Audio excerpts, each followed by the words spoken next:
वैर गणपती बाप्पा येऊ आलेत.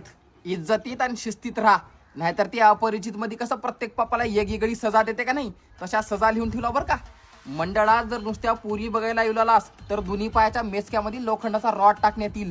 पाय असा फोल्डच व्हायचा नाही, मग झोपून हागावं लागेल जिंदगीभर. आरती म्हणताना जर वाट पाहे सजनान फळीवर वंदनासारखे भिकार जोक केलास तर तुझ्या जिबीला मोळा ठोकून तुझ्या जिंदगीचा जोक करण्यात येईल. आणि अख्खं गाव त्या मंडपात जमलेला असताना जर जयदेव जयदेव असला थुकरटपणा केलास तर कोपऱ्याच्या खाली हात तोडून सिग्नलला बसवण्यात येईल भिक्क मागायला. आणि 10 रुपये पट्टी देऊन जर 4 वेळेस महाप्रसाद घ्यायला आलास तर खंब्याला बांधून किडनीवर बुक्क्या घालण्यात येतील. आणि मिरवणुकीच्या दिवशी जर मुताड पिऊन सगळा हेंडगा लावलास तर गणपती सोबत तुझं बी विसर्जन करण्यात येईल. मग दरवर्षी गणपती विसर्जन आणि तुझी पुण्यतिथी एकाच दिवशी साजरी करावी लागेल.